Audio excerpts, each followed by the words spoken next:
So here's the thing, stop being so mean. So imagine this, you just went through a course of fire and you've come to the end of it, you didn't do a very good job. What are you saying to yourself right now?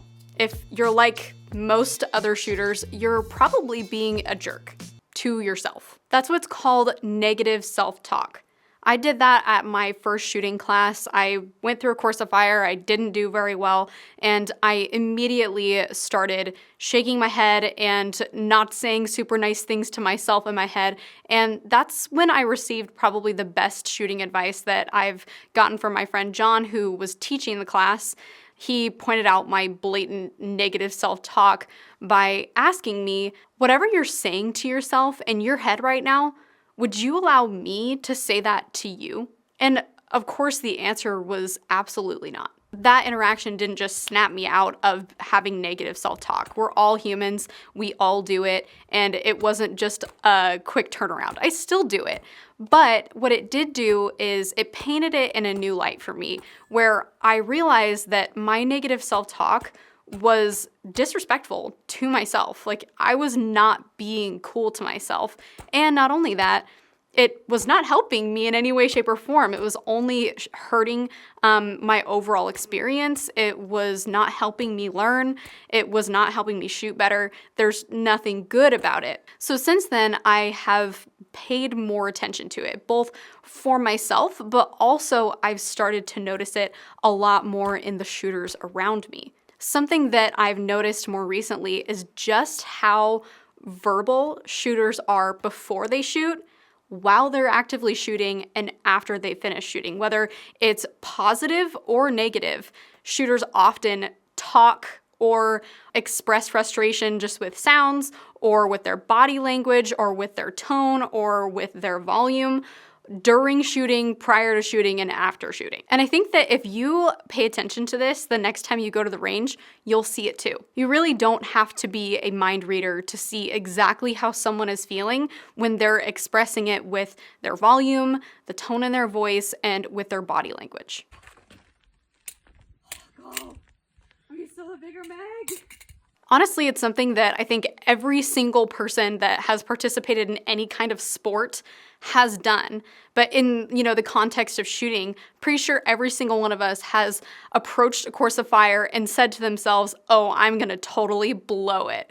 And then you shoot the course of fire and then you totally do blow it. And then you say to yourself, see, I saw that coming, And that didn't help you at all. That didn't help you address that course of fire. It only set you up for a negative mindset. Oh man, I threw all of those. No, you didn't. All within time. Good job.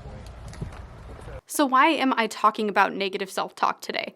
The idea that negative self-talk affects someone's ability to perform in just sports in general is a pretty well-known idea. But the reason that I wanted to make a video about it and talk with you guys about it today is because you may not even realize that you're doing it. I know I didn't know that I was doing it. So now that you're aware of negative self-talk and maybe you're realizing that, oh shoot, you do this too, what is the solution? And I don't know that there is a solution for everyone out there. I think that a lot of us do kind of have to address this for ourselves. And I do think that one of the biggest parts of that is just being aware that you're doing it and consciously understanding that when you do it, it doesn't just hurt you personally, but it also can directly hurt your immediate performance level. And so for me, what has helped me might sound silly or too simple, but that's just been taking a deep breath until I hear the beep. And then I will say to myself, oh shoot, I have to do the shoot thing. I have to draw my gun from the holster. I have to engage these targets. I have to do the aiming thing. And my brain is just full of all of the things that are in front of me and the things that I'm handling in my hands up until I go to holster the gun. And once the gun is holstered, my brain has room for all of those thoughts again, and I get to decide if I'm going to be positive or negative about whatever just happened on that array of targets. And it's important to follow through with positivity, not only for yourself, but for the other shooters around you, especially if you're in a shooting competition setting or in a shooting class setting, or you're just shooting with friends.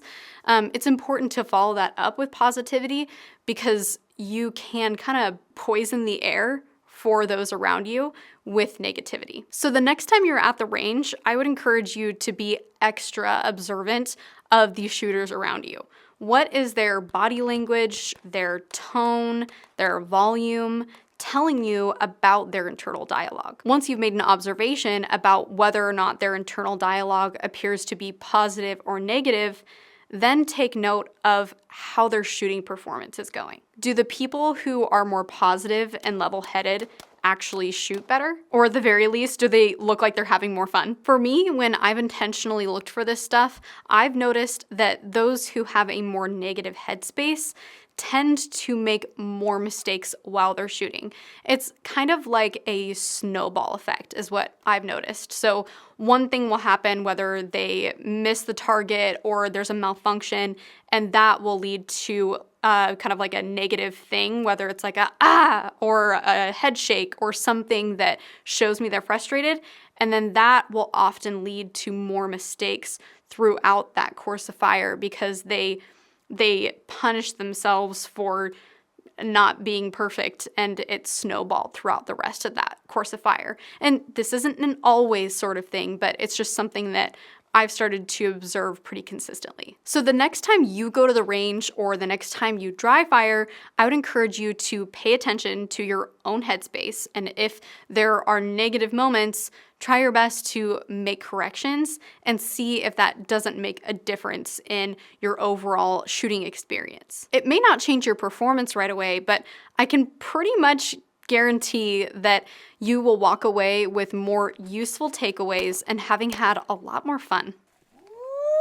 Tess with the comeback. Hi, Charlie. Thanks for watching this week's video, and please let me know down in the comments if you have made observations like this in the past, and let me know what your thoughts are on whether or not negative self-talk can directly affect shooting performance. Thanks guys, and I'll see you in the next one.